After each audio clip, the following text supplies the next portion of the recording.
ये जो लाल सिंह बस्ती, निगाह रोड, जो 3-4 छोटे छोटे मोहल्ले इकट्ठे हैं इस एरिया में, और धर्मकोट में कासो किया जा रहा है, जिसमें कि करीब टोटल 250 की फोर्स लगी है। 2 एसपी, एसएसपी साहब खुद, डीआईजी साहब, मैं चंडीगढ़ से आया हूँ, और 250 की फोर्स जो कासो ऑपरेशन सुबह से कर रही है। तो ये जो 2 एरिया हैं इसके अंदर पूरी नाकाबंदी करके, और इस बस्ती में करीब 35-37 घरों की हमने तलाशी ली है, और उम्मीद है कि हम करीब 4 के करीब एफआईआर इसमें दर्ज करेंगे, अभी प्रोसेस में है। तो ये आज का जो कैसो ऑपरेशन है बड़ा अच्छा चल रहा है, अभी चलेगा, और इसके बाद में जो कुछ रिकवरी होगी और एफआईआर होंगी उसकी इन्फॉर्मेशन आपको एसएसपी साहब अलग से दे देंगे। सर और कहाँ इसके अलावा सर्चिंग? धर्मकोट में चल रहा है वहाँ पे। तो कुछ लोगों को डिटेन किया गया? हाँ, काफ़ी कुछ लोगों को डिटेन किया है, एफआईआर भी रजिस्टर होने की तैयारी है।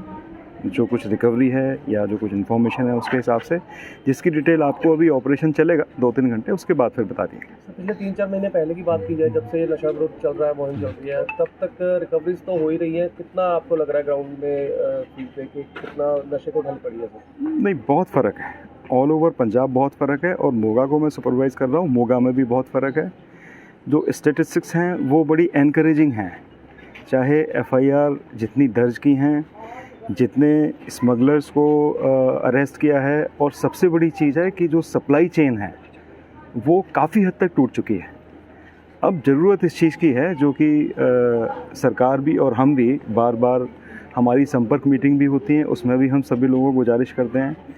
अब ज़रूरत है कि ये जो नशा करते हैं बच्चे लोग, उनको फैमिली वाले, मोहल्ले वाले, समाज वाले सपोर्ट करके उनको इस चीज़ के लिए एनकरेज करें कि वो नशा छोड़ें, वो नशा मुक्ति केंद्रों में जाएं, ऊट सेंटर में जाएं, ताकि धीमे धीमे ग्रेजुअली जो प्रोसेस है उसको अडॉप्ट करके। तो आपके माध्यम से सभी को मैं यही कहना चाहूँगा कि एक तो हमको इन्फॉर्मेशन ज़रूर दें, आम पब्लिक को मैं गुजारिश करूँगा कि हमको इन्फॉर्मेशन दें, अगर कहीं नशा बिक रहा है तो उस पर हमारी तुरंत कार्रवाई होगी। स्टेट लेवल का एक हेल्पलाइन नंबर भी ऑलरेडी सबको दिया हुआ है, जिसमें कि जो इन्फॉर्मेशन देता है उसकी पहचान बिल्कुल गुप्त रखी जाती है। गुप्त रखने का मतलब यह है कि जो कोई उस नंबर पे कॉल करेगा तो उसका नंबर उस पर डिस्प्ले नहीं होता, सिर्फ इन्फॉर्मेशन डिस्प्ले होती है। तो मेरी सभी से गुजारिश है आम पब्लिक से कि जितना ज़्यादा आपका सहयोग हमको मिलेगा, हम सभी पंजाब की भलाई के लिए, बच्चों की भलाई के लिए इसमें सक्सेसफुल हो पाएंगे। सर कुछ लोग ताई इन्फॉर्मेशन नहीं देंगे कि वो बाद में कहते साड़ी दुश्मनी पै जाती है, लोग दुश्मनियां करते हैं बाद। नहीं, इसमें हमारा पूरा एश्योरेंस है कि एक तो पहचान गुप्त रखी जाएगी। जब पहचान ही नहीं होगी, जो टीम कार्रवाई कर रही है उसको भी ये पता नहीं होगा कि किसने इन्फॉर्मेशन दी है, तो ये बहुत बड़ी चीज़ है। तो इसमें डरने की बिल्कुल ज़रूरत नहीं।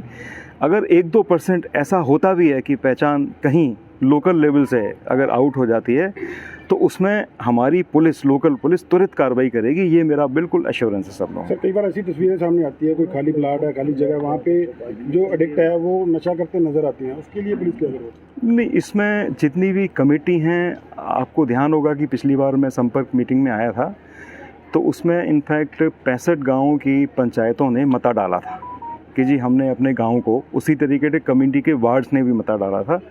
अब ये भी एक मुहिम शुरू हो गई है कि जो सुनसान घर हैं, जंगल झाड़ी हैं, वहाँ पे नज़र पूरी रखी जाए, और वहाँ पे बार बार हमारी पेट्रोलिंग टीम जाए, और साथ में जो चाहे वो विलेज के जो हमारी टीम्स, विलेज डिफेंस कमेटी की टीम्स बनी हुई हैं, वार्ड्स में हम लोगों ने कुछ को अपने साथ में एसोसिएट किया है, वो उन पे निगाह रखें।